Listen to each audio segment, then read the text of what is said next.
Love check. Those low dosage tones as we get ready to get back to what we do best, talking wrestling. Yeah, man.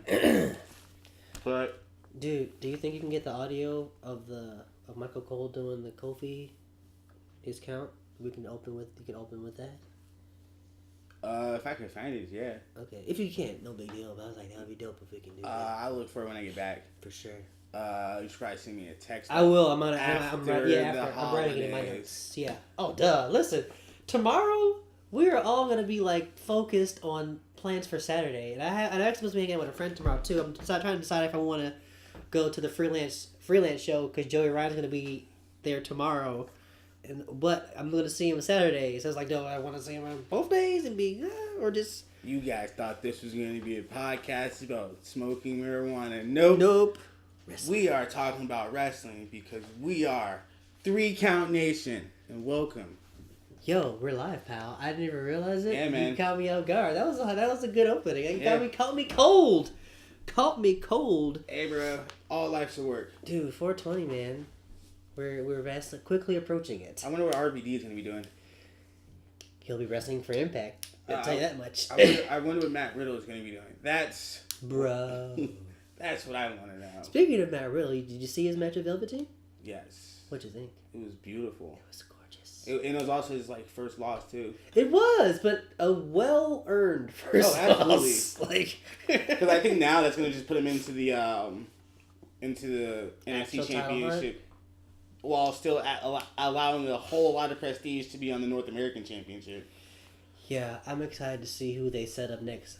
As of this recording, I did not watch NXT this past Wednesday, so I don't know. They said on my WWE app that there were titles being contested on this week's edition. Oh yeah, Buddy Murphy. I think that's when he actually wrestles Buddy Murphy on that. I gotta watch that. Doesn't Buddy Murphy also wrestle Roman Reigns on SmackDown?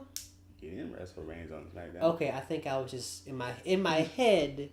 I want that to be a thing because I think Buddy Murphy is a badass, and do you think they allow him to fight Roman Reigns though? Oh yeah, dude. That's why he lost the. I mean, to me, I think that's why he lost the title so he can move up to be a heavyweight. Because he was never. Come on, Buddy Murphy went up 205. Come on, you see? Come on.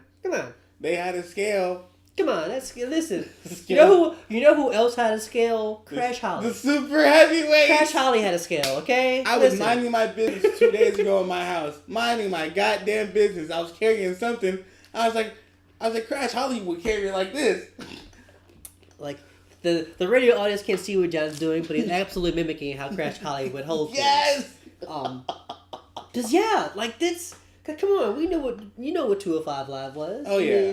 And honestly, I think they actually recorded this. Was it pre-recorded? Yeah. So, which is a great idea. Honestly, you want to give them a hot crowd. Why would you make them do that live just to be a network exclusive when you weren't getting the numbers? Give them those 205 Live matches were always better with the crowd hot. Yeah. Those plain and simple. I mean, the guys are talented. They can do anything, whether cold's hot or cold. But just for the sake of making the product more exciting. I also don't believe that the current NXT champion is 205 either. I don't think Tony Nese is 205 either. Hell no. Tony Nese was never 205. That big motherfucker, 220, 230 tops. And it's all muscle. It's not fat. That man is lean, but muscle lean. Yeah. Nah.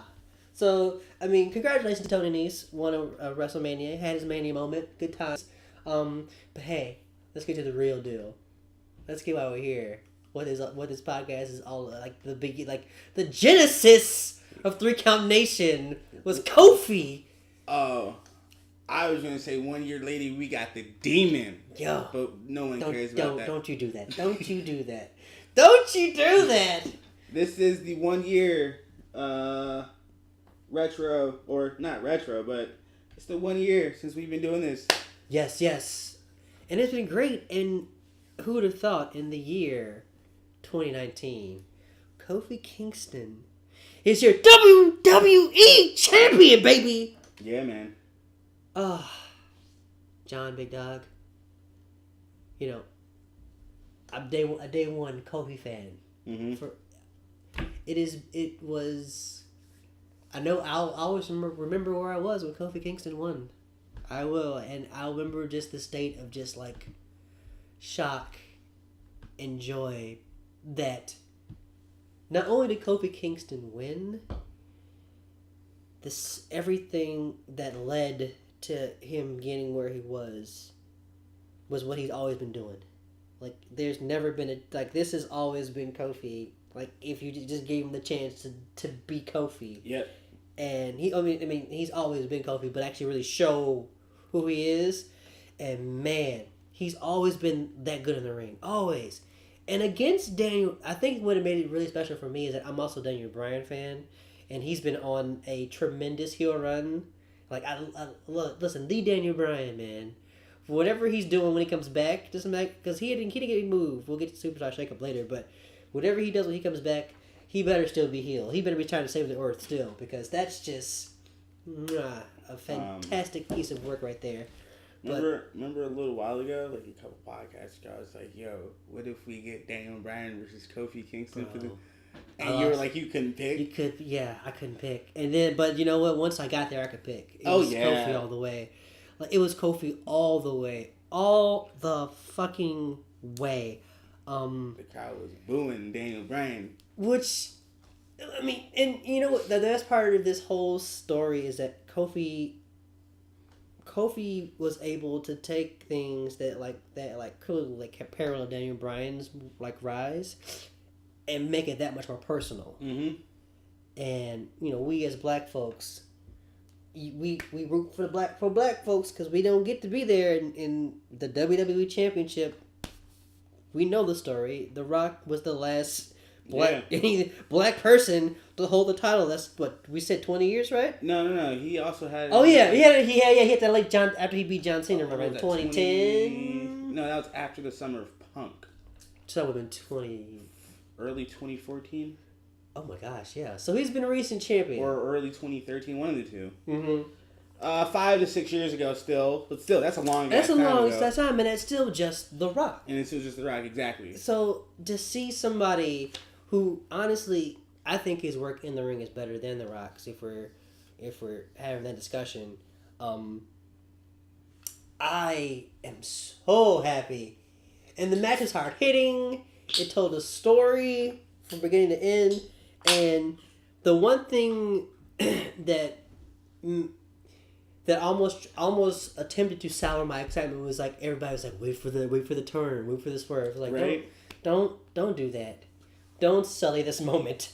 We are here to celebrate Kofi winning and getting a chance to defend the title. Like that was the idea of Seth versus Kofi. Yeah. Title over title was just dangled there. And honestly, we knew, I knew that was going to be a swerve. I think that on the post show of Raw. So, initial thoughts on, we're not going to go over WrestleMania because we're a month almost over into it now. All we can say is that the babyface win. Yay! Yeah, Brock Lesnar has been demolished by the Kingslayer in his amazing opening. Yep.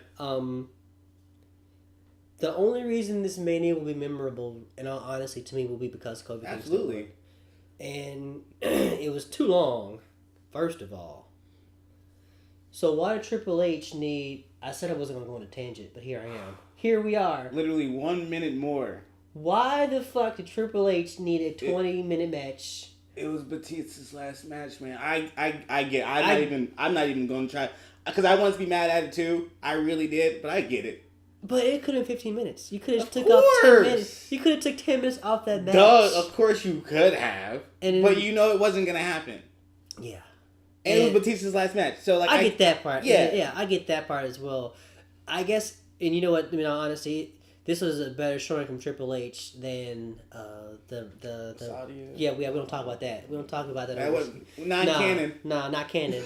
That was a one shot, and we don't talk about that one shot. It's out of continuity. But I think the other match that didn't belong on WrestleMania, and I'm a huge Miz fan. Like I love the Miz, but Shane McMahon had no business having a match with The Miz for almost felt like 20 some odd minutes too. Like, you know why they did it? I mean, Chris Jericho said the best on his podcast is nepotism at its finest, and that's fine if your dad owns and a also company. the spot. Yeah. Every WrestleMania has a big spot. Every WrestleMania, Shane McMahon has to kill himself. No, seriously. No, like sacrifice himself to the altar. That's in his contract. That's love me, Dad. Kill yourself. I love you, Papa. That's Shane McMahon basically, and it would at some point that's gotta not be a thing. Eventually, hopefully.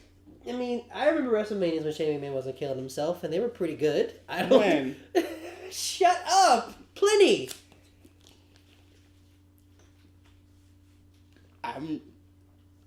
I would say I want to hear these answers, but listen, we gotta talk about the actual main event of this show. Yeah. We gotta talk about Kofi Kingston. We gotta talk about Versus. We gotta talk about Daniel Bryan. Yeah. Yeah. Because that shit was amazing. I think what I really enjoyed is that everybody played their role in the match perfectly. Like Rowan was, when he's healthy, he's really menacing. Like he scares me, and he's really athletic and strong. He just got to be healthy, plain and simple. And you know what? This is probably the best role for him to be a heavy. Just be a hit. Just be here. You get a championship just for doing that. Yeah. Like ask Luke Harper. You got a championship for being the Luke Harper is still a hoss. Like, good to see him back and healthy. That Donovan Dijakovic match he had was really, really good. Like, as a first match after that surgery like that, he was, good on him. Happy to see him back. But Daniel Bryan and Kofi Kingston beat each other up. Mm-hmm. And we already know Daniel Bryan. That's his whole career. I think people kind of undervalue Kofi Kingston, but I'll never forget the night he kicked The Miz's tooth out of his head. I was at my mom's place watching because she made dinner, and I was watching Raw at her place, and Kofi did the Trouble in Paradise, hit The Miz clean in the mouth. Tooth went, yeah. Like, Kofi can kick your head off. Like, that's a thing. Well, he does actually have studies of Brazilian Jiu-Jitsu as well as that dance stuff. Oh, capoeira. Yeah. I like said the dance stuff. But that's I think why I appreciate this match more, because Kofi Kingston, when he gets to wrestle guys who are as good as him or even better, he rises to the occasion. Like, we saw that in all those matches that him and the Usos had when they were the tag title matches. I mean, that's even the stuff but the stuff for Randy Orton, the stuff with The Miz was good. I think the only person I don't remember if he's actually ever wrestled John Cena. I have to look that up, but I don't think he has. But everybody I've ever seen him wrestle, it's always been a solid match. It may have been the same thing, or even when he was getting squashed, it may not have been the best. No, it was still best. Let's talk about 9-Can 2015 New Day versus Brock Lesnar in Japan. Oh yeah, Japan. That was fun though. That was fun to watch, but I was like, man, they really do that to the New Day, huh? But look at the New Day now. And look at Brock Lesnar. Who won? New Day. New Day is still the best selling. Like, they're still that's moving all the merch. That's why they're not going to break them up. Moving all the merch, Daddy-O. Final thoughts on the match. I give it 5 stars. Like, from the, like, science proves that it was the loudest awaited match. As well. Yeah. Perfect. This was also a 5-star match for me as well. There was everything worked here. It was clear that these guys wanted to put on a show, and it felt like like they both wanted to win, like a wrestling. Yeah. This was a wrestling match. Even I'm not the biggest Randy Orton fan, but even him and AJ Styles, like, they had a good like a wrestling match, and like seeing that consistency with like Daniel Bryan, Kofi Kingston, all down the line, like, as long as the show was. There was good wrestling to be had on the entire show. But yeah, 5 stars for Kofi and Daniel Bryan. I mean, the story is what put it over the top, but but just the guys wrestling. But the ring work was amazing. Yeah, wrestling and telling that story was the best. Like there was a second where I thought he like when Daniel hit that knee. Oh, then I thought you were gonna talk about the slow label lock. Oh yeah, no, that also too. But when he hit him with that knee, that first time I was like, oh no! Like I was like, oh my gosh, if he loses, I'm gonna cry. But it was just like, no, he kicks out. Like the drama was in the build and like along with the athleticism was there and it mixed perfectly. Yeah, it was one of those matches I think in terms of like production wise, WWE couldn't have had Kofi lose. No. Oh no. Yeah. They were in a riot in New York. A riot in New York. And riot around the country, in all honesty, around the world.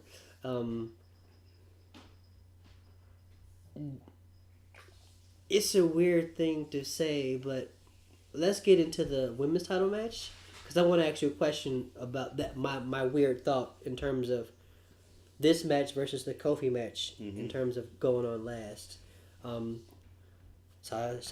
Becky is Becky 2 belts. Yep, 2 belt Becky. 2 belt Becky came out with both, and that's really super cool. But considering how the match kind of went down, and it was physical. It was but then the ending and how it kind of like shook out, kind of deflated it for me. It was like, oh man.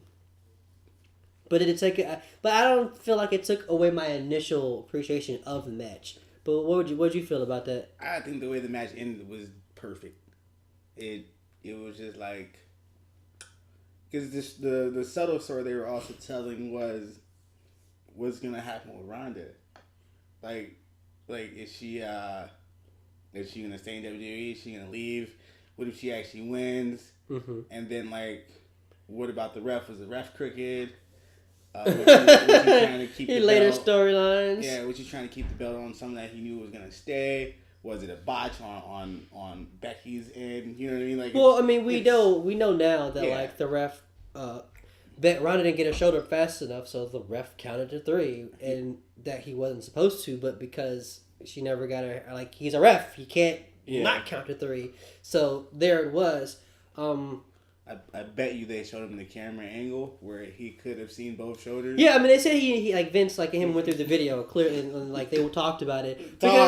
No, yeah, like there was like I definitely read that there was I think there's a little bit of blame on both parts. Like Ronda, here's the thing about Ronda, just that she was only a year. Yeah, and here's the thing: if you never have her lose, how does she know how to get out of like to actually like hop out of like throw her shoulder from a pin? Like she's always beating everybody. I don't think she ever even had like a near fall where she was on the mat, but maybe besides Charlotte, Sasha.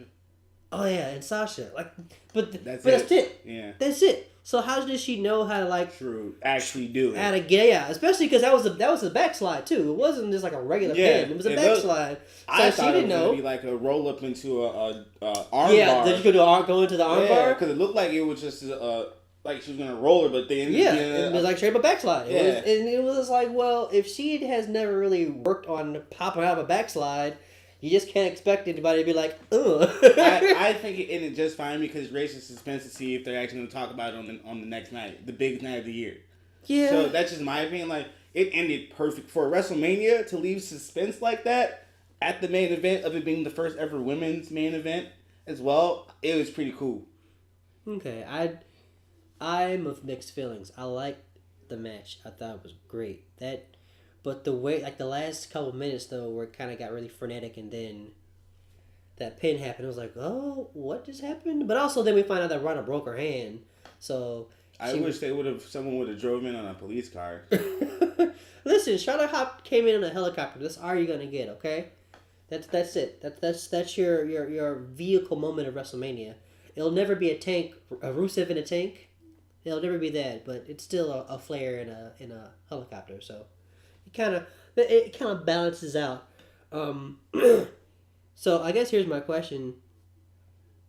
While we are excited that this was what closed the match for women, especially with the Women's Revolution in the WWE, do you think that Kofi versus Daniel Bryan should have been the final match? Nah, not at all. No? Again, it was perfect. 7.5 hours of count. Like, would the crowd really have really been into it as much as they were if it was later? No. And especially like if it would have been later, would the crowd have been drained from the women's triple threat match? You know what I mean? So it's a balance aspect. Yeah. Like, yeah, the women main evented, but again, the match that had the biggest ovation is where it really shined. So yeah, so be it wasn't the main event. It was marquee as one of the main events, though. You know what I mean? Like, it wasn't, I get it. It wasn't the last match, but it was a special. But match. it was at the top of the card. I mean, it wasn't the bottom, but it wasn't the. It was in the middle. Yeah, it was, and I guess that's why I was like, man, when it comes to WWE and WrestleMania, they always make the main event seem like that's where you want to be, but because there's so many titles, it doesn't really matter That's anymore. because the show is too long. And that's the other problem is that the show is too damn long. Why would you want to be the main event of WrestleMania? But you know what? I think that's where, especially when we know the owner of the company has a huge ego. I don't think he cares. I think his expectation is you make them care for 7 hours, and that's some weird shit. Like, here's the other thing too. I love that there were like WrestleCon. Was it like we got to figure out how to get to a WrestleCon the Romania weekend. We got to plan. I kind of want to go to one in Florida. No, that's already planning on to Tampa next year. I kid you not. I want to get in on that with you. I'm gonna get the jar going because I want to be at WrestleCon. Even if I don't go to WrestleMania, I'll go to every other wrestler show and go to WrestleCon and like just watch Mania somewhere. Right. Like, you know what I'm saying? I'm gonna send you a link to this application I use for savings. It's called Capital. We're not sponsored by Capital, by the way. It's called Capital, and they withdraw a percentage that you want taken out of your check to put aside for a savings event. Oh. So I literally had it called Do Something. Yeah. Because I didn't know what I was going to name it, but now I'm going to call it WrestleMania 36 Tampa. Girl. So, and then if I send you the link, I don't feel like sending it to 10 other people, so never mind. Okay. But download Capital. Because you could just do your savings and from there. Okay. And then we'll figure it out after the show. It's pretty cool. Yeah. But I'm going. Yeah, because I'm ready to start doing more wrestling things. I've been going to wrestling shows all last year, and I'm ready to start doing the big events. I'm ready for that. But yeah, 7 hours of wrestling after... Man, they barely get people for 3. Yeah. You know...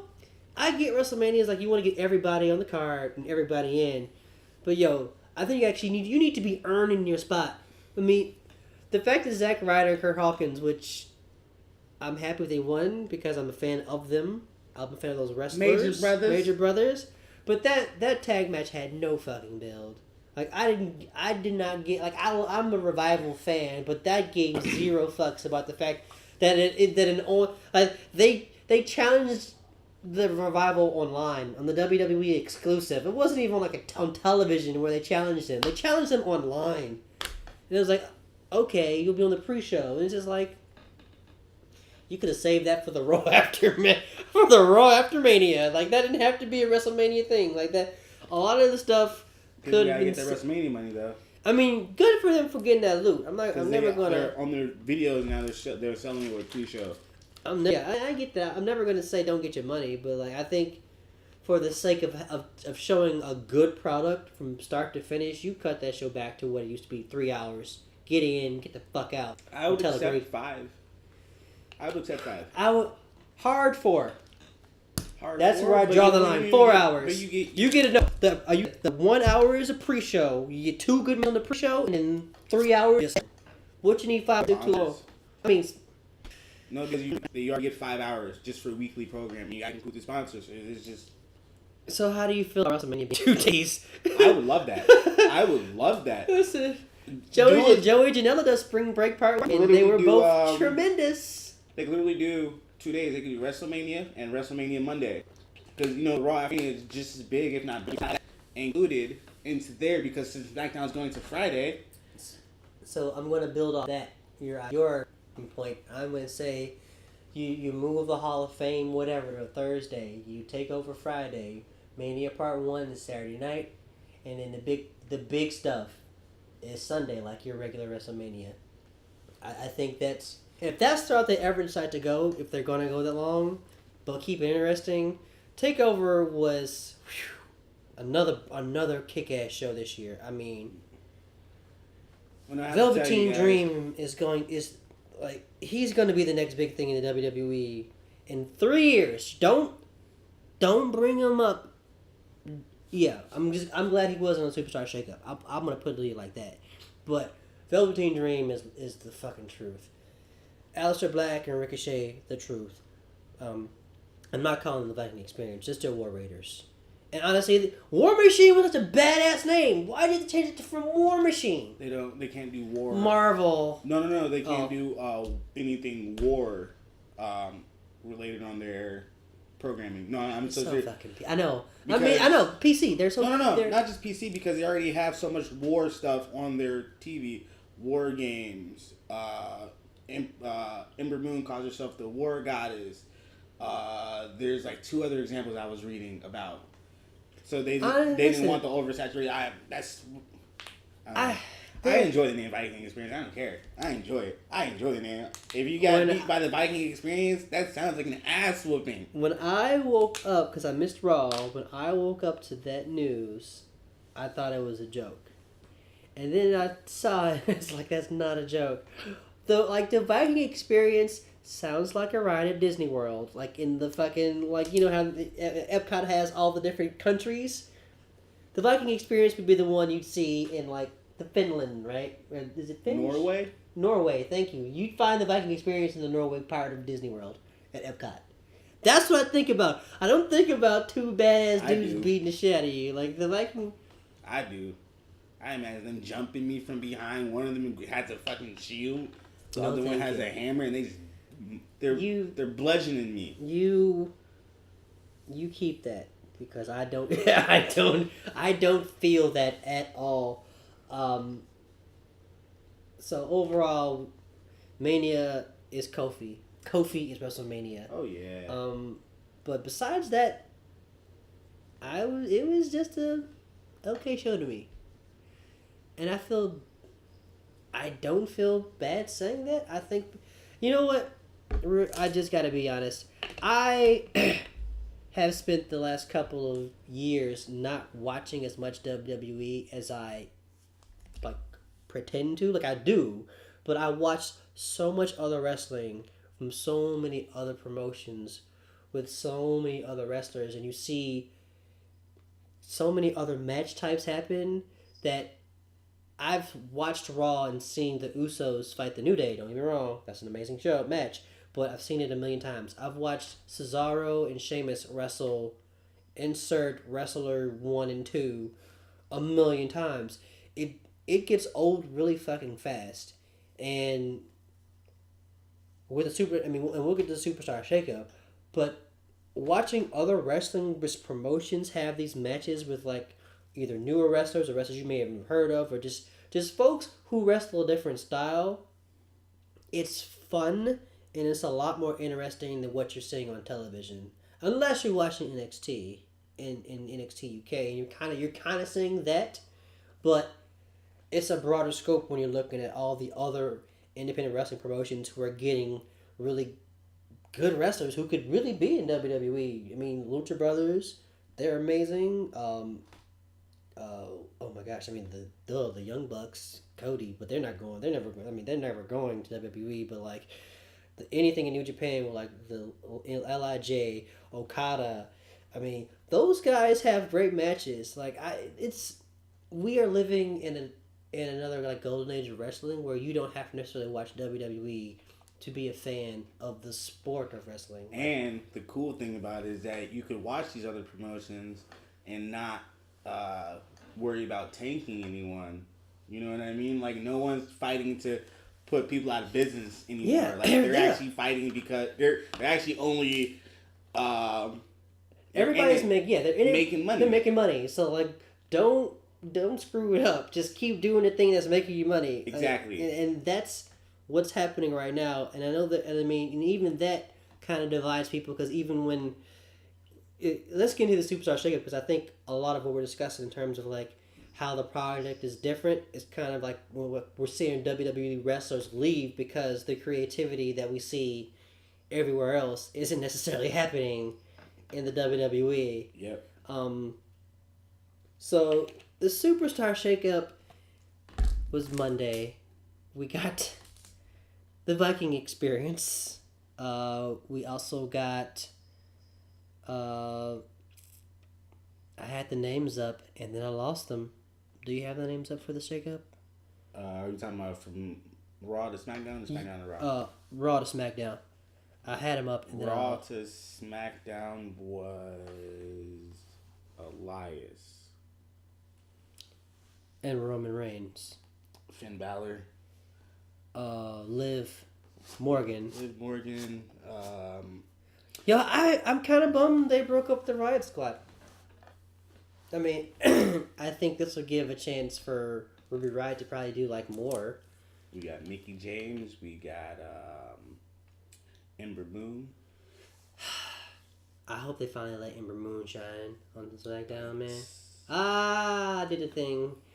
But seriously. Oh, she just got hurt. I know, and that's the thing. Yeah. I forgot. Because even when she came back because her first match back was WrestleMania, and they didn't even like give her like an entrance. Like that was the other thing too. Like they could have did some really cool stuff for some folks who were like coming out for WrestleMania, and that was kind of underwhelming. But it was good to see her back either way. The Miz moved to Raw. But we're not done with SmackDown yet. Or Raw to SmackDown. There's more? Yeah. Oh, yeah, because actually, Heavy Machinery also got moved to SmackDown officially.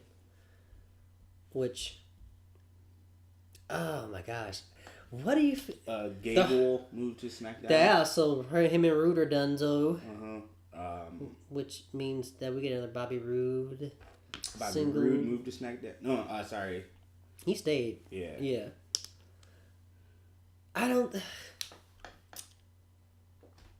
I'm hoping that Chad Gable gets some actual time to shine. He's too good to just be floundering, man. He's way too good. Like let him literally let him turn heel and go against Finn Balor for the IC title, so Finn Balor can go to the main event scene. He beats Balor and he does an Intercontinental Open Challenge every week. He cheats or does some coward stuff. And then when he finally gets almost out wrestled, he actually does some wrestling. Starts wrestling his actual just badass wrestling stuff. I think that would work.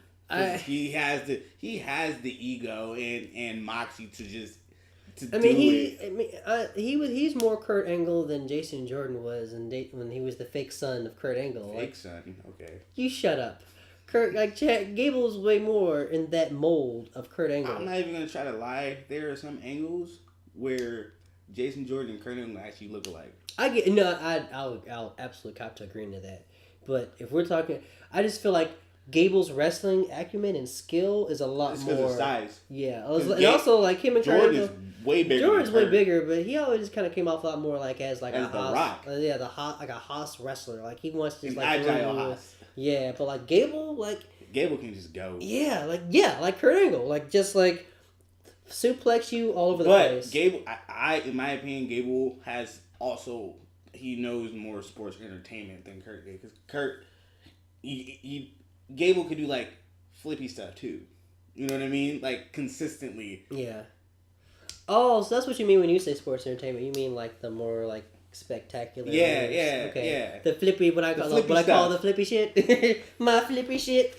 But I'm hoping that Gable actually gets some time. Is that everybody from SmackDown to Raw to SmackDown? Almost at the list. I'm still looking. Okay, so I'll just kind of keep writing my thoughts in terms of. I missed Raw and SmackDown because I have been fighting a really bad allergy cold. So I basically fall asleep really, really early because I was sitting in the fog, and I kind of sound stuffy here, even though I took some medicine. Bailey. But poor Bailey. Poor Bailey. They ain't had to do her like that on her last Raw though. Like Alexa Bliss beat the brakes off her. It wasn't a good match. Did you see it? Yeah, but they won though. Bliss won. On Raw? Yeah. Naomi and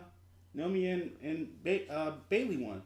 It wasn't a tag match, but I'm talking about it was literally the Monday night after it was that was on SmackDown. On Raw, Bailey fought Bliss, and Bliss beat her ass. Because remember, right. Yeah, see, you blew it out. Yeah, see, man. I see what you did there. You tried to remove such a traumatic memory from your head, and I put it back there. No, I'm I thought you were sorry. talking about the Superstar Shakeup. Oh, yeah, no. I was talking about... Well, I mean, Raw was still the Superstar Shakeup, but, like, it was a lot more also Raw was Mania. Oh, the Mania after Raw. Yeah. That's why I was confused. Yeah. Because that was initially when Sasha wasn't there, was the Raw after Mania. So Bayley got her ass beat by Bliss. And it's just like, on her last Raw, y'all do that to her? Or her last official Raw as a Raw participant, I guess. The women's division on SmackDown is gonna be interesting. I like that Kyrie and Asuka are a tag team, but man, they should be fighting each other. I want to see them wrestle each other, but also it'll be cool to see them just going crazy as a tag team. Also, do they officially have enough women to do tag, like more than like one tag? I feel like they give each women's tag on Raw and SmackDown have two other tag teams besides the champions, like or just barely one. Like, I think you gotta start expanding and bringing in having tag teams. Yeah, and even like they did where the Iconics just beat two random jobbers from the Lady Bellas, the Lady Bellas, something like that. Like, or do something like that because, while the women's roster has grown, it's still But here's the other thing too: the men's tag team is actually kind of the same way. There aren't that many like decent, make sense tag teams on both. Like, tag team wrestling, I must say, I just keep broadening the scope. Tag team wrestling in WWE is still kind of like, the Revival and Sasha were slowly building it back, but the Revival lost so many non-title matches, and then lost the titles. So how could you make the tag team division better when you never gave them a chance to actually like do what they did best in NXT, where they were just like fists fight, like just fists, no flips, just fists. Like, that was the best incarnation of the Revival. Like, they just had those sweet jackets, all about the tag titles. They weren't necessarily heel. They just cared about themselves. Like, they just did their own thing. Like, how do you mess that up? Hey there, pal. Exactly. I'm too sick to do a Vince voice right now. I can't even get like a deep voice. Hey there, pal. Oh, goddamn. You guys gonna revive the tag team wrestling? I know you're not. Because you're the Revival. Goddamn, that's some dumb shit. You're gonna lose a lot. You're gonna fucking lose. Revive these. Yeah, right? This ugly ass tag titles, like, ugh. Yeah. God, they are ugly. They're so ugly. Why do they why do they even have that belt? Who was like, yo, this is a bomb ass belt? And then you just made it blue. Then you just made it blue for SmackDown. It used to be brown. It's gross. Remember, it used to be black and brown. The ugly pennies. Yeah. Gross. And then they made them red after the New Day lost them from their long title reign. I really thought the New Day were going to actually get New Day tag team titles. That would have been cool, but no, they gave it to the Bar. Yeah. And the belts were still ugly. Yeah, they were still ugly. They were still so bad. Ugh. Did you find the list? I think so. Alright, yeah. Alright, cool. Alright, so you got Finn Balor, Ember Moon, Bayley, Kairi Sane, Lars Sullivan, Buddy Murphy, Elias, and Roman Reigns. Liv Morgan, Mickie James, Chad Gable. Oh, Apollo Crews. That was the last guy I forgot. Oh, man. Apollo Crews. Another one. I was talking about this on Twitter. The glut of talent and not knowing what to do with them. He is a prime example. I've got a perfect idea that they can use with him. It would be better than what, like, he just stands there and smiles. Like, yeah. It would. I say he becomes an honorary member of the New Day, but then he jumps him. He turned. Just for like literally that night, he's a part of it, and then that same night he turns on them. But isn't that what is probably going to happen with Kevin Owens? I don't know. I've been reading no reports of Kevin Owens turning anytime soon, to be honest. Oh yeah, I mean I don't expect a turn, but I don't expect this to be a long term thing. I'm hoping it was just a one off. I don't kind of need Kevin Owens in the New Day. I do, because he was a part of the Young Bucks. He could be part of the New Day. This makes that rivalry longer. This makes that rivalry longer. I need this. You start. I need this. People are talking about the history. PWG mark. Don't you fucking start. Hey man, I got the shirt. And I actually really like that shirt. Hey man. Like, don't you fucking start. No, the New Day is Big E and Big E only. And also, why the hell isn't Kevin Owens and Sami Zayn back together? Like, that is a top. Now, if we're talking about two guys who can actually be a really fun tag team as heels, they were doing it and they called it. They said Daniel Bryan was fake, and then Daniel Bryan was fake. Their whole story is still alive. The Yep movement is still real. The Yep movement is still real. Yet here we are with Sami Zayn and KO not together. I think this is how we're gonna get it, because they say Sami Zayn is going back and forth between shows, and one day he's gonna cut off the Kevin Owens show to get the jeers from the crowd. But see, he shouldn't have to cut off Kevin Owens though. He should. No, he needs to be he should be part of the KO show, like how Conan has Andy Richter. And Sammy can be doing their. Only he can do that. God. Simpsons reference. Yeah. But no, it's just like let Sami Zayn be a heel for a while. Like, just let him be. He's amazing at it. Let him and Kevin Owens be heel. I want my boys to be heel together. Why do you feel you don't like face Kevin Owens? I prefer Mr. Kevin Owens to be that smart, alecky, clever, just makes you feel stupid about yourself heel, because that's how much better he is than you. Like, I think that's the best. That's Kevin Owens at his finest. At his finest. Just no right middle sweet boy. Hell, Troy has appeared. Hear a little bell going. But seriously, I prefer Kevin. I think Kevin Owens is at his best as a heel. But we've never seen him as a babyface though in the WWE. So I suppose you know what? Touche. No, I mean you're absolutely right. We've always seen him as a bad guy. We've always seen him, and we've literally only got 2 months of Sami Zayn as a bad guy. So it's like, let Sami Zayn keep being a bad guy and let KO be a good guy for once. Well, let's see where it goes, because I'm enjoying the bad guy Sami Zayn right now. Oh yeah, he is He's jerk. He's a jerk. I love it. He's like, God, I can't stand you, but yeah. So it's pretty cool. Yeah. All right, what do we think about the Raw? Let me get that list real quick. Those movements to Raw. Oh yeah, Lars Sullivan. Good to see him back after what was supposedly like he was having some issues. Yeah, anxiety and stuff. Yeah. So it's good to see him back, because he was supposed to have been called up in December with Black and Ricochet and Heavy Machinery. Like he was the only one who really actually had promos too. Like he actually had they gave him the vignettes. Yeah, he had the vignettes and everything, and then nothing.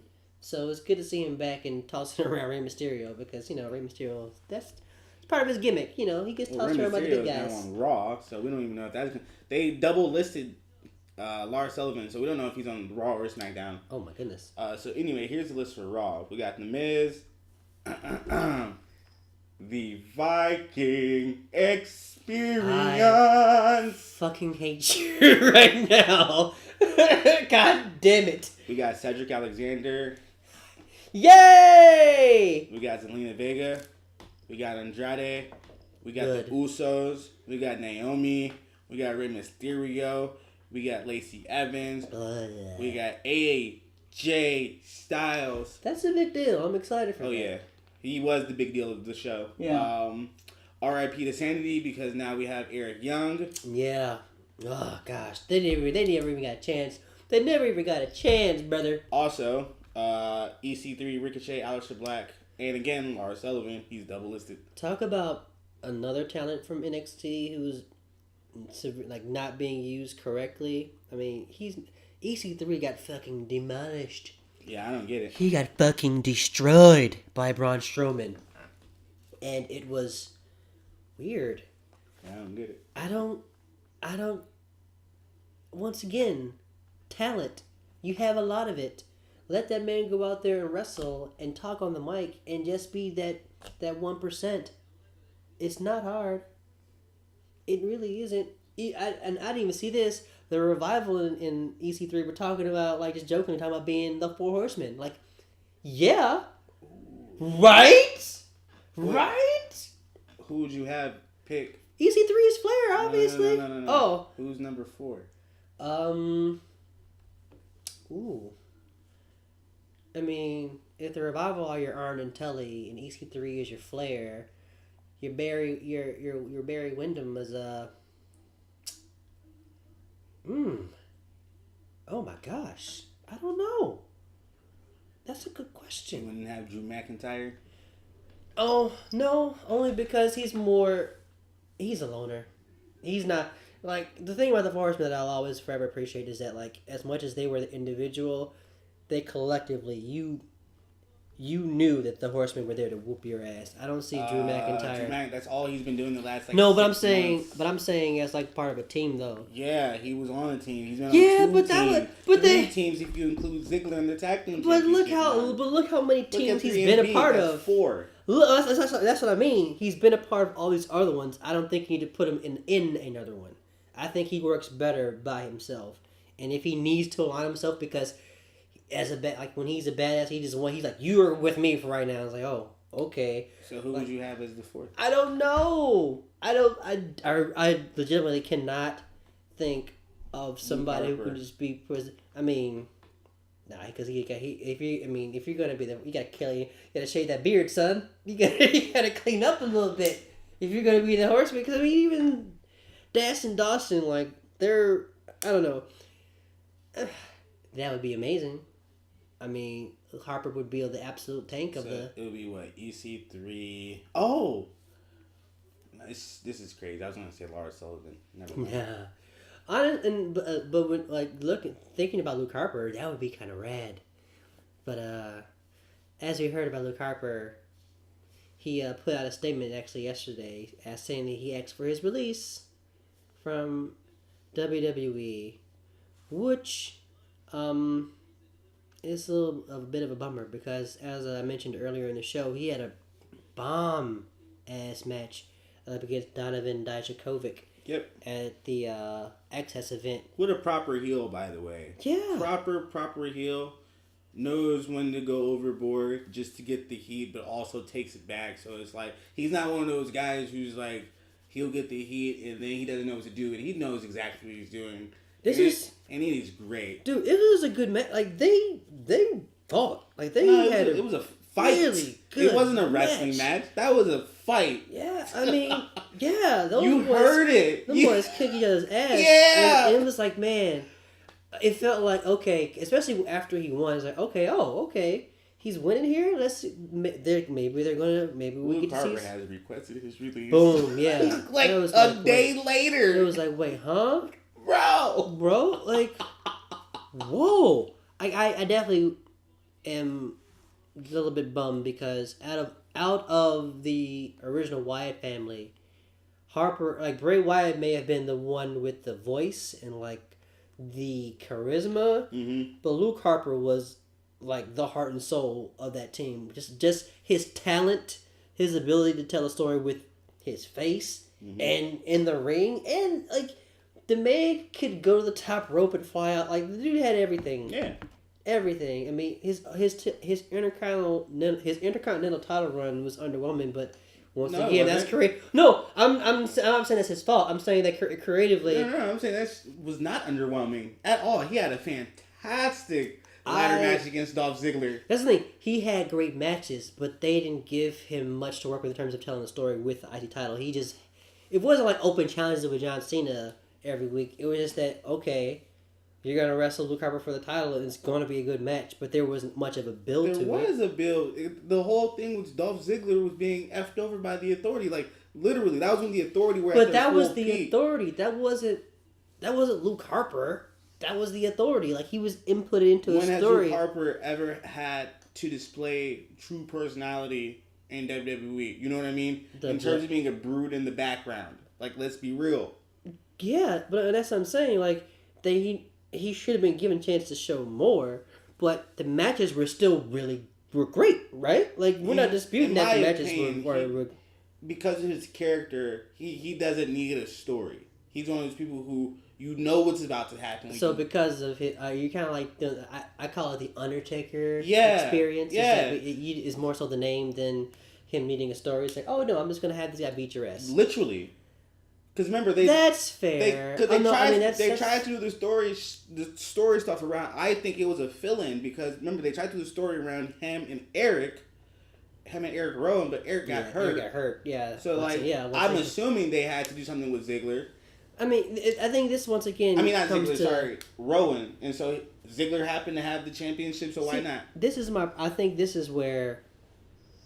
Also, fans are part of the problem. I think we are part of the problem with this specific part of wrestling, is that we kind of know too much. Like we're a little bit too smart because I don't think you can just do the badass who doesn't talk as a heel and then expect him to be successful. Like I think that's one of the things they finally understood because remember they tried that with Big Kev, with Big Sexy. Wasn't that the last time they tried that? Yeah, where he just like beats the shit out of Danny Bryan and didn't say anything, and then when he did say something, it was terrible. Yeah, but it shouldn't have gone that far. It shouldn't have gone that far. I started listening to Jim Cornette's podcast again, and I understand what he means when he wants wrestling to be considered a sport. But also, when we talk about sports entertainment, wrestling is still that as well. And I don't think that in this day and age, where we know too fucking much, I mean, look at us. We're like one of a million fucking people doing a wrestling podcast. Yep. There's no way to really believe what we're seeing. Like, we know it's a work. That's why I watch it the way I watch, because, like, it's predetermined, we get it, but not having any context and stuff, which is usually what a lot of WWE stories are nowadays, and just going in blind and watching the payoffs happen. I'm air quoting payoffs, by the way. Watch the payoffs happen on pay-per-views. Much more rewarding than saying the same stuff over and over again, week after week, and having the payoff be the same thing you saw 2 weeks ago. That's why I love New Japan and Ring of Honor. Although Ring of Honor been kind of tweaking, we'll get there with Enzo and Kaz stuff here. We should be moving along though. Okay. Final thoughts on the shakeup and we didn't touch on Sasha Banks. That was gonna be next. Oh, okay. So let's lead. Because we're gonna talk about like after the shakeup. Yes. So just final thoughts on the shakeup. Are you excited? Ain't none yet. I gotta see how it plays out. For me, I'm kind of in the same boat. They teased me with Samoa Joe and Braun Strowman, and then Samoa Joe was really sick. Yeah. So he wasn't on either show for a couple weeks actually. Yeah. So we were lucky to get him. Yeah, we were lucky to get him when we did the show after WrestleMania. So yeah. Hope he's feeling better. Right. But don't tease me like that. Because he wasn't even drafted. I need that view. I need that view. Because if that's what I'm kind of talking about when Chad Gable's wrestling and he's like wrestling, or when two big dudes is wrestling and just beating the shit out of each other. That can go. That's gonna be like exciting to watch. That's where I'm gonna like, okay, this is a wrestling match. Two dudes that are known for coming out of nowhere and trying to kill you. Yeah, Samoa Joe's chokehold is intense. Like I think the chokehold is one of the most boring things in wrestling. But he makes the chokehold look so savage and so dangerous, and just no, you should don't get caught in that. You're done. Don't do that. So if but that's the only thing that's been enticing me to be like, okay, I'm ready to settle back in for another year of Raw and SmackDown, because come October, wherever AEW shows up, I'll be watching that, and also Impact on Twitch. And I don't know if you got a chance to watch any of the Impact on Twitch stuff. It's been pretty good too. I watched the Scarlet Bordeaux. Yeah, I watched her stuff. That's it. Okay, it's like there's no one on Impact that I'm interested in anymore. Bro, Killer Cross, yeah, you know Killer Cross. I've watched some of his clips, not my style. Oh man, I love Killer Cross. I'm afraid of that man. Like I'm legitimately afraid of him. He actually, he comes off as crazy, especially if you watch some of his stuff in AAA, where he's just fucking beating the shit out of dudes. Wait, isn't Killer Cross in WWE now? No, I don't think anything. We're not thinking about the same person, pal. 'Cause Killer Cross is like the top dog heel in Impact right now. But we get listen Twitch on Friday nights.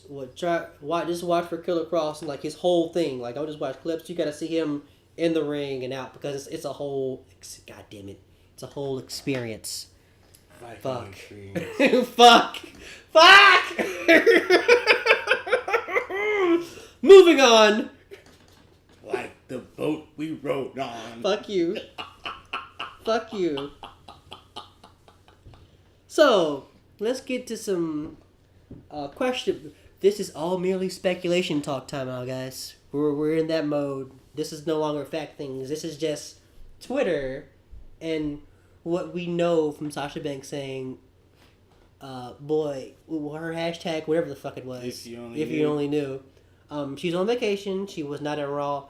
She was not on the Raw after Mania. She was not on SmackDown after Mania. She hasn't been there for 2 weeks. Nope. Now, official word is that she's on vacation with Kalisto. And their partners. And their peoples.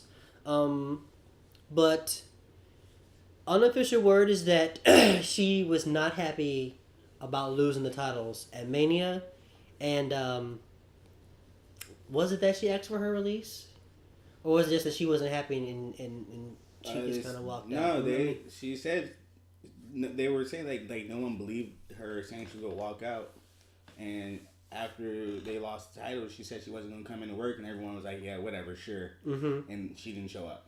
So there's also more speculation about what was actually happening with that. One source is saying that it was first that they were told that they were going to have a long title reign, and then they found out that day that they were losing the titles, even though they said they were going to defend on Raw, SmackDown, NXT, etc. And I think that's the only part that's actually legit. Was that the day of they were told. Yeah. So that I think that's the only. They say that other rumors are saying that they've known for not Sasha and Bayley, but officials have known for weeks they were going to lose the titles at Mania. So they just didn't have that transparency. 3, that they were also going to be defending their championships in Saudi Arabia as the only women's match, and they didn't get that, and so that was because they lost the title. So that was like the main one of the reasons allegedly, according to the sources I've been reading about it. Wow. Yeah. So that's upsetting. Yeah, it's disappointing because I definitely thought. I mean, I'm an Iconics fan. Don't get me wrong. I like them. I think I like petty people, and they are funny and petty as hell. I didn't think they need. I wanted the Banks hug and I hate their fucking name. I did not like the Boston Hug Connection as a name. That's why I was like, I couldn't even remember it because it just doesn't flow off the tongue. The Boston Hug Connection, like the Viking experience, like we're just not even trying anymore. It's throwing darts at the board. It's like, what's part of their gimmick? Oh, she hugs. Okay, hug. What's the other one do? She's a boss. Oh, okay, got it. Boston Hug. Get it? Yeah, like it's. But besides that, they were fun to watch as a tag team. And they set up that storyline for them to be like friends after almost trying to kill each other for a long time. That they could have done with if they would have timed the loss better. Yeah, I mean, that's the thing. They wasted a lot of stuff with Sasha and Bayley. And then it feels like, once again, they wasted creative on them. Just like potential groundbreaking for story work. Yeah, wasted because they decided, oh, we'll just. Which is why I understand why Sasha has walked away for a while. We talked on the way here before in the pre-show. If we think Sasha's going to leave, you say no. I remain curious. I need to see more from like you said, Raw and SmackDown need to show me a little bit more in terms of what we got for angles, because now that Ronda's gone, what do you do? What's besides Becky and Charlotte? I mean, Sasha Banks and even Bayley, they're mainstays. Like you can put them in anywhere, and they're gonna have good matches. Now Bayley also have been getting kind of stale. I've been waiting for. I want a heel run out of her. Oh yeah, we got a glimpse of that during. Yeah, like I think we talked about it on the show actually yep. in the early episodes. Like if Bayley went heel, that would just like that's a whole new dynamic that we've yet to see. I really hope they do it on SmackDown. It would be great. It would be fun. It would be something. That's the thing. Just give us something different. Yep. You know, that's what the Superstar Shakeup is supposed to do. Make me actually have to be like, oh shit, that just happened. Like I don't feel like that's been a thing. Like besides WrestleMania, obviously, what we in that, but I get more excitement and like oh shit moments from NXT Takeover and NXT in an hour than I do in 3 hours of Raw. I mean, SmackDown was even after like Shane and Daniel Bryan stopped being the GMs. SmackDown was still consistent. Like it kind of fell off a little bit of times, but for the most part, my enjoyment of SmackDown was way more so than Raw. Like I would play Overwatch during Raw. Like during SmackDown, I actually watched SmackDown. Like sit and watch SmackDown. Like it's a lot tighter storytelling because there's less time, and I appreciate that. So I get where Sasha's coming from. If she creatively doesn't feel like she's being used to her best potential, because she's a good relisher. I was gonna say relisher. Yep. She's a good wrestler, and she could put on great matches with anybody. Without Sasha Banks, there wouldn't have been a women's main event at WrestleMania, and I stand by that. That's right. I stand by that. Without Sasha, Charlotte wouldn't be over. Live your truths, and the match her and Charlotte had on NXT is forever etched into my mind because snatching edges and beating bitches with edges. Yep. Like they were slapping each other with their fucking edges, and the crowd was going nuts. Like that was once again, it's a good ass wrestling match. Everything they did felt real. Like I felt like they were going to like bloody the fuck out of each other. She overcame chance of Sasha's ratchet, and so you deserve it. Yeah. Like she used to get booed. Like she didn't even change anything. Like her wrestling got her over. Like all she did was put on some Kanye Stunner shades. Yo, that's it. That's the thing I love. Like in heel Sasha is the best. But like when it was, when like Sasha the badass wrestler, like when you just piss her off, it's just like it's another level. Yeah, that's why her match with Ronda Rousey was so good. But even like, I felt like that match was the first match in a long time where I felt like I saw that Sasha from NXT. Yeah, no, because they gave her the opportunity to do so. But even then, it was still. I don't think we got. If it wasn't Ronda, I think it would have been better though. Yeah, because Ronda's she's still new. She's still new. But I know what you mean. Yeah, it's just the level of talent that Sasha possesses is not really being utilized. It's immeasurable. Yeah, and I personally believe that she's going to win the Money in the Bank, and that's why she. So she pulled a revival. So basically, she's challenged. She's taking a break, and she's gonna make them think about it, and then get put into a position to prove herself. But here's the thing: that we've seen, because the revival also, as I mentioned earlier in the show, lost their titles on the fucking pre-show. And she could be the first woman to unsuccessfully cash in, but she could still be the main winner. No. No. No. No. No. I mean, you brought up the Revival, and you said they lost, so... No. Don't you put that in the air. No, it's already there. No. I didn't come up with that idea. No. No one has new ideas. No. Absolutely not, John. No, sir. She wins that, she cashes in and she wins. Don't you put that juju on her. I'm gonna be so mad. Ooh, boy. Ooh, I'm coming to San Diego, just whip my switch. Whip my switch. She do it the same way. Not even my video game switch, with an actual branch. I will get on a flight with it. Like, sir, it's a branch. Don't worry, I can't do anything with this. It's for one person. And it will say to John, and I will come to your door with my switch, and said, "This is because of you." Like, it's a picture of her losing it, just like, it's like, this hurts me more than it hurts you. I'll be so sad. Don't do that. Don't do that. Yeah, don't do that. You just put that evil out there. Now it's there now. It's out there. It's already been there. Don't you dare. No, I don't believe you. La la la la. La la la la. Make money moves, get moneyed out. La la la la. La la la. What do you think should happen then? I mean, so obviously I don't think she's leaving. But if I were to have a speculative just idea, I think she goes to Japan and does the... If she wrestled in, oh my gosh. Shimmer? Not, no. Shine? Stardom. Yeah. Stardom. That would be an experience to watch. Like Kelly put me on the Stardom, and that shit is wild. Like, their matches... Talk about, like, Sasha and Charlotte, like, hitting hard and, like, beating each other up. The ladies in Stardom just don't give a fuck. They fucking murder each other. And that was Sasha's that kind of wrestler where she can go and just wrestle and also, like, hit hard.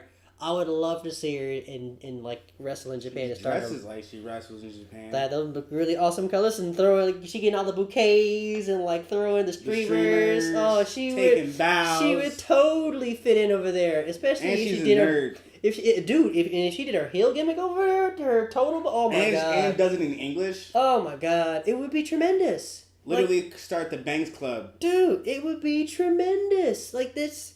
That's just me though, but I don't like you said, this is her power move. You're a power player, you make a power move, and she's doing that, and all power to her because she deserves more. Probably she's doing that. We don't know. Yeah, once again, this is all speculative talk, but if she's pulling a power move, power to you. Yo, for a big boss, seriously, that's big boss energy. Status right there. That's boss energy, hopefully boss status. Hopefully she gets a shot at Stephanie McMahon in SummerSlam. Boss versus boss. You know what? That'd be funny. I actually wouldn't mind seeing it. It teased it a couple years ago, to be honest. But I don't. Whatever. But once again, I need McMahon's on my TV a lot less, and hopefully also that starts happening too.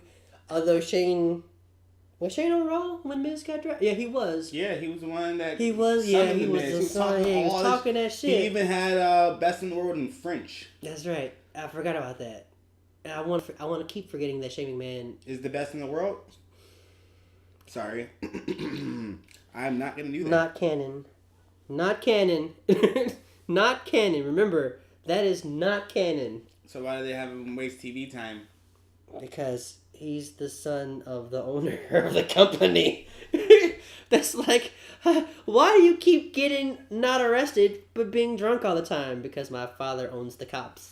Duh. I mean, that's this. Like, my dad runs the company, so I would do what the fuck I want. Why is he the best in the world if it's not canon? Because his dad owns the company. He does whatever the fuck he wants. Braun's greatest Royal Rumble championship belt? I don't know. Probably hanging up in his, like, man cave under, like, the boars he eats and hunts. And, like, I don't know. Because remember, he had it and never had it. Not canon. Again, not canon. Did you guys see when he tried to lift, when he almost dropped the Andre the Giant? That was so funny. Because he couldn't lift it. At first. And that then was so funny. It was like, ugh, God. It was like, I thought it was stuck for a minute. I was like, maybe he didn't realize that they like kind of like. But I was like, wait, they wouldn't nail that to the ground. That'd be weird. That would be weird. Oh my gosh. Yeah, about another giant. What about Luke Harper requesting his release? I am disappointed that has come to this. He is, like Sasha Banks, far too talented to be in this position where he has to do this.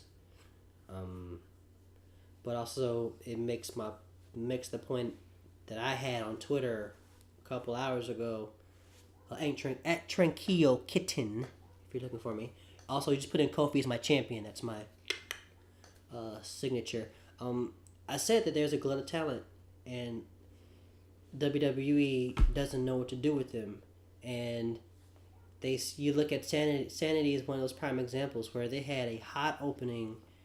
Everybody brought something specific to the table within their group, and then nothing. They got jobbed out, or they just weren't on fucking TV, or they were in the matches. In NXT, they still weren't even a big deal if you really want to think about it. Well, because they didn't get enough. They were brought up so unexpectedly. I don't think they should have been brought up. They had the titles like once. Yeah, they won and lost them on TV. And they were still kind of gelling. Like they were still getting themselves together. So I think what happened with that group is that Nikki Cross got way hotter than Sanity faster, and it's weird that could do that to a team, especially when like Sanity is the reason that Nikki Cross. That wasn't she wasn't supposed to be the star. That was. I know. That's kind of what I was getting. Is like a happy accident because. Also, by the way, Nikki Cross is nowhere to be seen on either brands. Yeah, she went undrafted. That was a story I read. Yeah. I don't know if they did it on purpose or not. No, that's the thing. We don't know if that's been on purpose. Because we forgot to mention the bird in the box. No, and a puppet girl. Talk about it. Oh yeah, well we don't have to, but I did hear talk. This is all speculation that Nikki Cross could be Sister Abigail. Oh yeah, that's been the rumors for like since she's been Insanity. Oh yeah? Yeah. I didn't know, but I didn't know that there were early ones. Paige, Zara Schreiber. Anybody with dark hair. Bray Wyatt's sister. I'm not joking. Any wrestler with dark hair could be considered a potential member of the Wyatt family. That's so funny. For years. That's so funny. And then it turned out to be Bray Wyatt in drag. Bray Wyatt. That's a real story. That's a real thing. So, for Luke Harper to be here, he has options, man. Oh, absolutely. He can go anywhere. I need him to go to AEW, though. Now, AEW would be the obvious choice, but I would love to see him in New Japan. True, they would love him over there because they haven't seen anyone like him since Brody. That was literally 30 years ago. And he can truly be like Bruiser. He can truly fucking run shit like he's big enough, and and he doesn't even necessarily have to do that. He can just still do his own thing. Oh my gosh, Luke Harper versus Okada. Luke Harper versus any of. Honestly, I'm a huge Tama Tonga fan. I would love to see that match.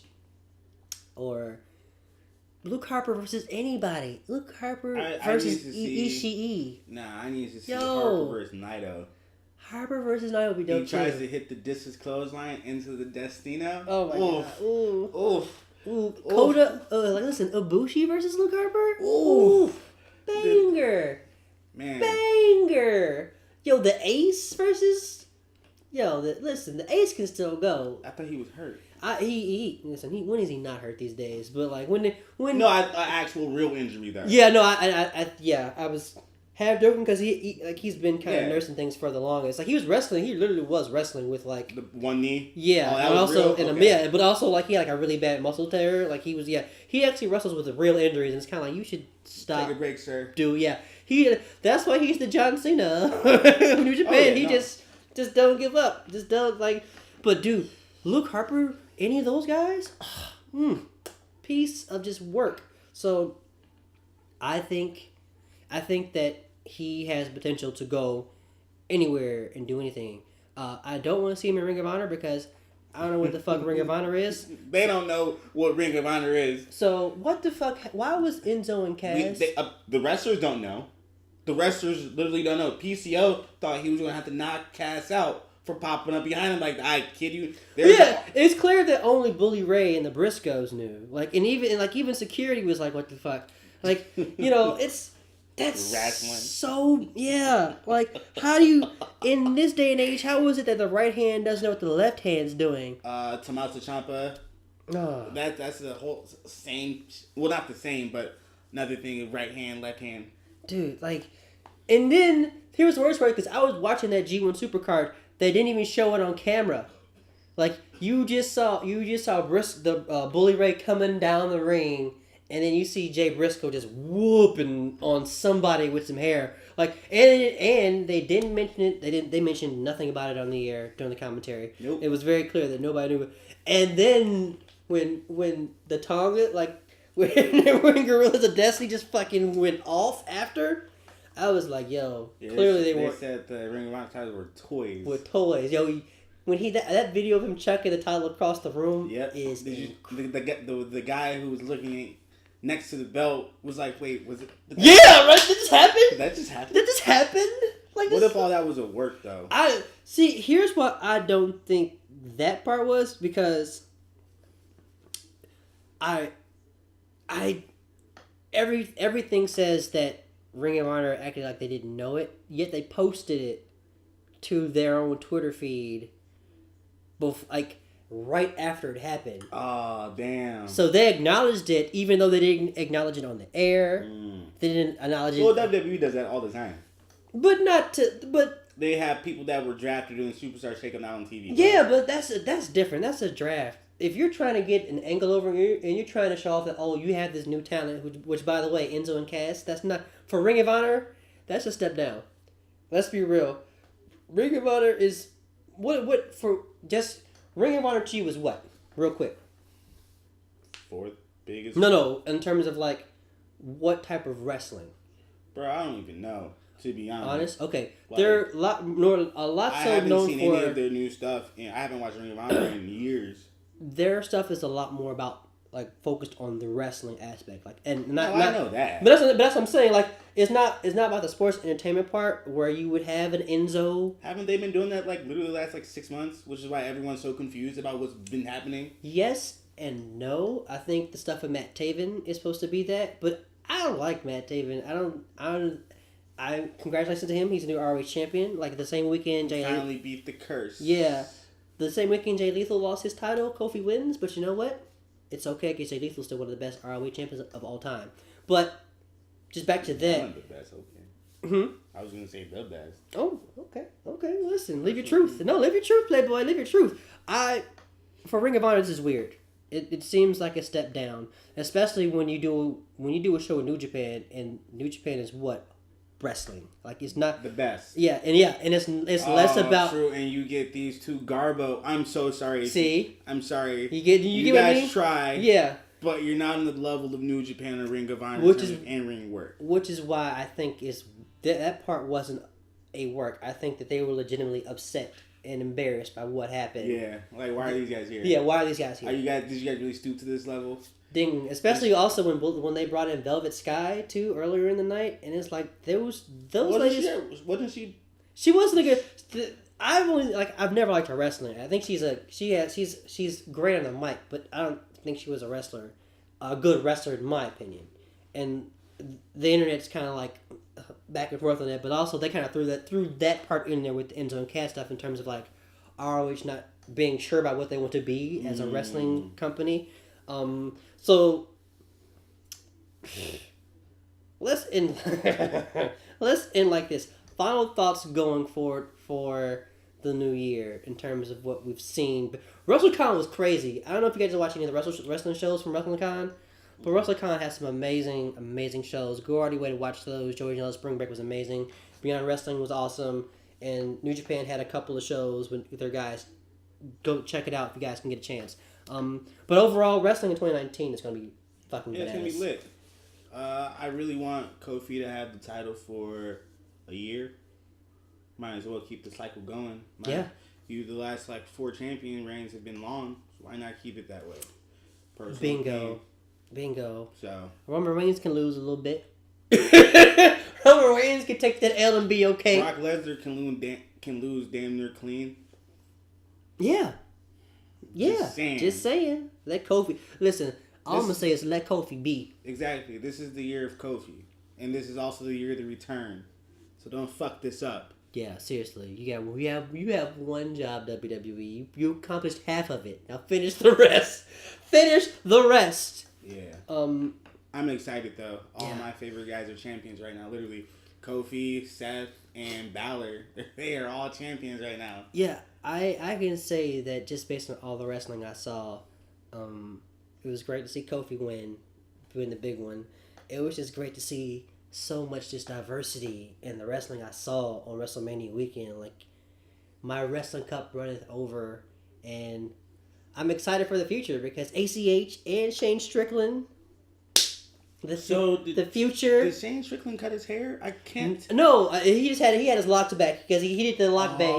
He did his locks in a bang. He had the two on the top. Yeah. Oh, it looked like a low cut. Yeah, like, yeah. No. Because he still got his locks. So he still swerved. He still swerved. Sweet. Still swerve. Like, yes, like ACH swerve, Punish Martinez. There's so much great talent. What's Punishment Martinez? Snap! That's right. I forgot. Damian Payne. Damian something. It's a cool ass name though. It is though. I mean, that's the difference between Vince and the guys at NXT. Like, I like the Viking experience. You know, we're just dead now. It's, you know what? Thanks for tuning in. KOFIMANIA. KOFIMANIA still lives. You can't even say it ran wild or running wild. It's just life. Yeah, it is what it is. Lives. KOFIMANIA lives. 3 Count Nation lives on. We are signing out.